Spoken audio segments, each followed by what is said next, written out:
Aujourd'hui, on se retrouve pour un petit tag que nous a lancé Morgane Colopassion, l'un ou l'autre. Allez, c'est parti, tag numéro 1. Donc, crayon ou feutre. En fait, j'ai pas forcément de préférence, tout dépend le type de colo que je vais faire. Si je pars sur un colo mystère, en général, je vais utiliser les Faber-Castell Pit Artist ou alors je vais prendre les stylos Stabilo Pen.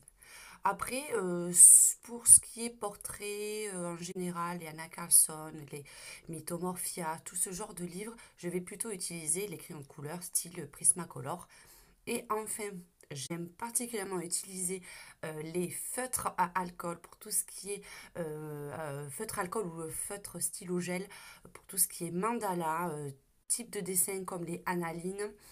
J'aime bien aussi sur les Nice Little Tone ou alors les Magical Beauty que je fais essentiellement au feutre à alcool. Alors, tag numéro 2. Excusez-moi, je regarde en bas, c'est parce que j'ai la feuille. Donc, Disney ou hors Disney. Alors, j'aime bien l'univers Disney, mais c'est vrai que je colorie très peu dessus. Je colorie essentiellement sur les colos mystères. Après, j'ai quelques livres aussi de Disney, mais c'est pas ce que j'affectionne le plus. Euh, je, je partirai plus sur d'autres univers que l'univers d'ici. Ensuite, Facebook ou Instagram. Pour mon compte perso, j'utilise plus facilement peut-être Instagram parce que c'est des moments de partage, des petits moments de vie. Je l'utilise aussi également pour mettre diffuser mes colos, mais c'est vrai que c'est pas celui que je vais le plus souvent. Facebook, je l'utilise plus aussi pour ma page Zatopk66 parce que là je mets aussi des vidéos ainsi que mes colos, des petits liens et tout ça, et que j'ai beaucoup d'abonnés qui ne sont pas forcément tous sur YouTube, donc c'est pour faciliter aussi le dialogue. Donc je dirais plutôt Facebook. Ensuite, la grande question, Prismacolor ou Polychromos. Celles qui me suivent savent que je suis à fond, je fais partie de la team Prismacolor. J'ai débuté avec les polychromos qui sont aussi de très très bons crayons, mais je les utilise de moins en moins. C'est vrai que depuis que j'ai eu les Prismacolor, je ne les utilise essentiellement déjà parce que j'aime plus la texture qui est beaucoup plus grasse et qui me convient mieux, et le rendu des couleurs que je trouve plus vif et plus pétillant. Donc je dirais donc les Prismacolor sans grande surprise pour beaucoup d'entre vous. Ensuite, Posca ou Uniball. Uniball, je l'ai testé que très récemment, donc j'ai pas un énorme retour. Contrairement au Posca, parce que avant de faire les coloriages, je faisais beaucoup de dessins et de peintures et je faisais beaucoup de tableaux avec les Posca. Donc ça reste mon premier amour, ça fait des années que je les utilise, donc je dirais oui, Posca. Ensuite, nous avons les Disney carrés ou les blocs. Bon, je suis pas une grande fan des Disney, j'ai les deux. Mais les Disney, j'aime bien les utiliser avec les feutres à alcool. Donc je partirai sur les blocs étant donné qu'il n'y a qu'un colo recto, qu'il n'y a rien au verso. Alors, Maria Troll ou Anna Carlson, je vais partir aussi sur mes premiers amours, c'est Anna Carlson. J'aime beaucoup son univers, j'aime particulièrement ses personnages féminins. Certains, c'est le point négatif de Anna Carlson, mais moi c'est ce que j'aime. J'aime ce mélange de personnages, de petites bestioles, j'aime beaucoup. J'aime aussi Maria Troll, mais j'aime un peu moins ces petits personnages qui, je trouve, sont beaucoup moins finis peut-être. Enfin, après, c'est mon avis personnel. Donc, je dirais Anna Carlson. Même si la majorité de ses livres ont des noms quasiment imprononçables, c'est celle que je mettrai et une de mes illustratrices préférées. Ensuite, Pixar ou Disney. J'aime les classiques de Disney. J'étais une grande fan absolue petite de Aladdin. C'était mon dessin animé préféré. Je les ai tous, j'ai tous été les voir. Mais j'aime aussi l'univers de Pixar qui, des fois, je trouve qui est un peu plus décalé. Un peu plus, peut-être original. Un univers un peu plus original parfois. Donc, je dirais... Allez, on part sur Pixar. Ensuite, retouche photo ou pas? Je dirais ou pas. La seule chose que je fais quand je prends mes photos, en fait, tout simplement, c'est que je les recadre parce que soit on voit ma table, soit on voit ma main, donc ça fait pas très joli. Mais après, retouche photo, non. J'ai un super bon appareil photo qui prend des bonnes photos, donc il suffit qu'il y ait une bonne lumière. Je vois pas l'intérêt de faire des retouches sur les colos. Non, Et après, les seules retouches que je peux faire, c'est quand je fais mes vidéos, je me retouche moi en utilisant Snapchat pour avoir une tête un peu plus correcte. Mais non, sur les colos, pas de retouche, uniquement du recadrage. Alors ensuite, Kirby Rosanne ou Clara Margova. Alors Clara Margova, je ne vais pas pouvoir vous donner mon avis, même si j'ai vu quelques illustrations, parce que je cherche désespérément à pouvoir en acquérir à un prix modeste, parce que là j'en ai trouvé sur des sites, mais les frais de port c'est inabordable. Et Kirby Rosanne, que j'ai longtemps pris pour une femme, je suis franchement désolée. Vous m'avez reprise à plusieurs fois, je ne sais pas pourquoi, j'étais partie sur mon délire. Et il s'agit en fait de l'un de mes premiers illustrateurs.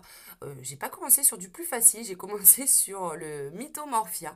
Je partirai donc sur quelque chose que je connais, cet univers un petit peu décalé, avec tous ces éléments rajoutés un peu mythologiques. Enfin, j'aime beaucoup. Ça me fait penser aussi un peu à du steampunk. Je sais pas si je le prononce bien, ce mélange d'animaux, de métal. J'aime beaucoup donc Kirby Rosanne. Pastel sec ou à l'huile.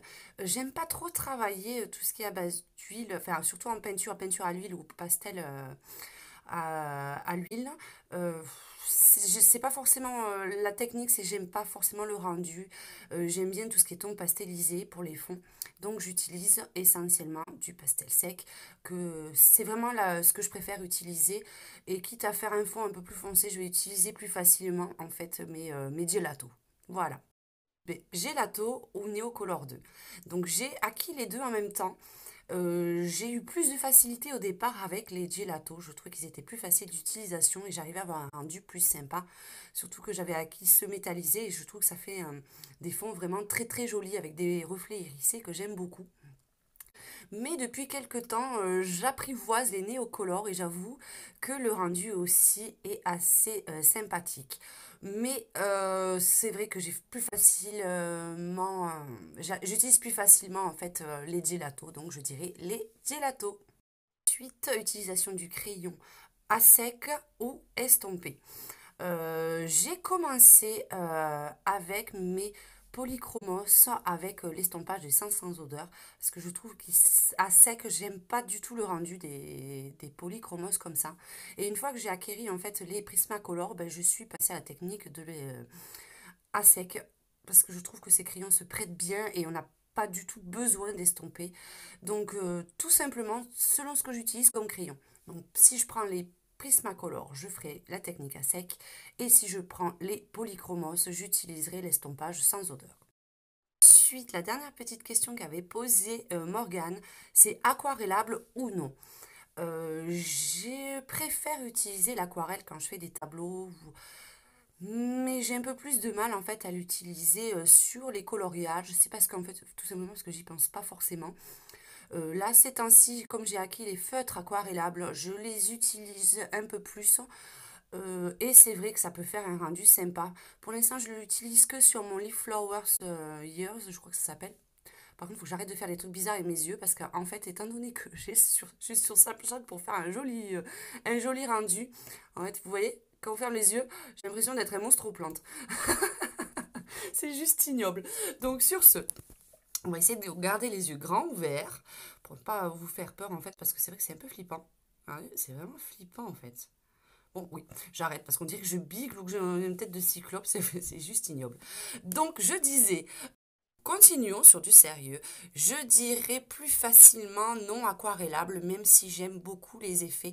Il va falloir que je travaille un peu plus la technique. J'essaierai de vous proposer quelques tutos là-dessus, que je reprenne mes habitudes d'ancienne artiste amateur, on va dire, pour faire quelque chose d'assez sympa. Donc, je vais le mettre dans mon planning de coloriage pour voir. Donc voilà, et puis une dernière petite question, parce que comme vous savez, je suis fan. Euh, on m'avait posé la question, Marvel ou DC Comics pour terminer. Donc je vous dirais, avec une toute petite pointe d'hésitation, mais je dirais plus Marvel. DC Comics, ils en font des très bons et je suis une grande fan absolue de Wonder Woman. Mais je partirai donc sur le Marvel avec un univers beaucoup plus complet et qui me tient vraiment à cœur. Donc voilà. Donc celles et ceux qui veulent participer à ce tag, ben, n'hésitez pas. N'hésitez pas à participer, à tenter aussi, vous, de répondre à ces questions. C'est un moment sympa. Puis c'est une petite remise aussi en question, savoir si nos goûts ont évolué, si on voudrait partir sur d'autres techniques. Donc voilà, je vous fais encore un énorme gros bisou à tous.